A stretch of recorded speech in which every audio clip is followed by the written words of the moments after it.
Hey everyone, this is Dan. Let's talk about ETF leakage.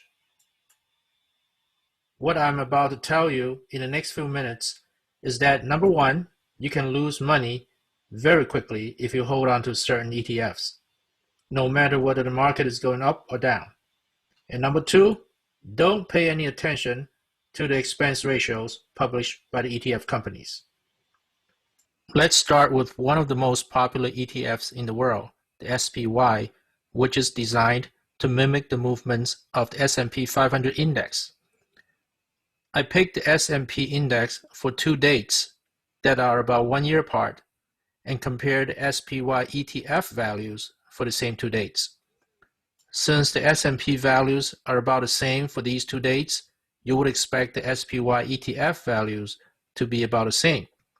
The truth of the matter is that the SPY values actually gained 2% during this 1 year period.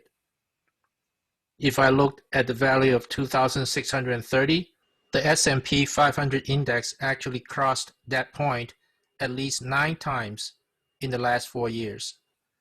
Comparing the corresponding SPY ETF values for the same 9 data points and annualizing the gains or leakages, I got the average gain of 3.0% a year or the average leakage of negative 3.0% a year.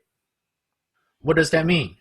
That means if you bought SPY a year ago when S&P is at a certain level, a year later, if S&P 500 returns to the same level, your SPY ETF will have gone up by 3%. That's a pretty good deal for someone holding SPY.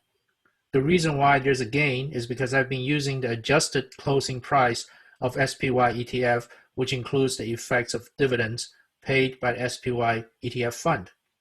The S&P index, on the other hand, does not include the effect of dividends of the 500 companies that make up the index. If you can actually buy stocks from all 500 companies that make up the S&P index, you will certainly be able to receive dividends from some of those companies in addition to the market value of the stocks.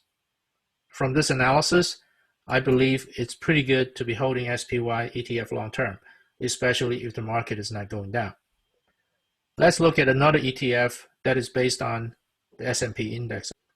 Let's look at UPRO, which is a 3 times leveraged ETF. That means it's designed to mimic the movements of the S&P index, except it amplifies any changes by a factor of 3. When I use the same method I used before for the 9 historical data points, I get an average leakage of 4.1% per year.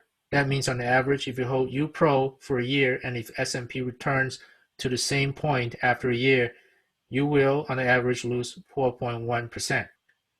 In other words, it is not a good idea to be holding UPRO long term because of the leakage. Let's look at 2 inverse ETFs related to S&P. For the SPDN inverse ETF, the leakage is 4.2% per year. For the triple inverse ETF SPXS, the average leakage is a whopping 18.1% a year. That's a lot of leakage. Before we move on, if you like what you've seen in my video, please click the like, subscribe, and notification button so that you'll be notified when I post any future videos on my YouTube channel. And I thank you very much for watching all the way up until now. Let's continue. I applied the same analysis to 4 NASDAQ 100 related ETFs and also to the gold ETF GLD and silver ETF SLV. This is what I found. The SPY and QQQ are certainly good ETFs to hold for longer terms because they have negative leakages or positive annual gains. SPXS, TQQQ, and especially SQQQ have very high leakages. I would certainly not hold them for too long. On this table, I also listed the expense ratios published by the ETF companies. As you can see, the expense ratios are nowhere close to the actual leakages. According to Investopedia, this is the definition of expense ratio. No matter how you read this, the published expense ratios are nowhere near what the real gains or leakages are for those ETFs. That's why I've learned to ignore the expense ratios. Before I buy an ETF, I definitely do my own analysis to see what the real leakage is. Be careful. That's all I can tell you. At this point, I'd like to mention that I'm not a financial advisor. The information presented in this video is for entertainment and educational purposes only.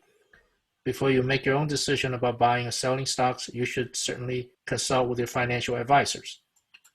This wraps up my video for now. If you have a few more seconds, hang in there. I'd like to share with you some additional reference information.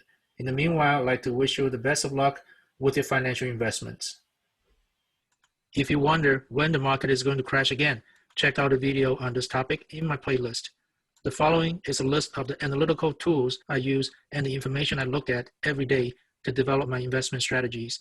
After doing hours of research, I summarize my findings into a few minutes of video for you. Links are provided below this video for you to learn more about RSI, Bollinger Bands, the role of the Federal Reserve Bank, etc.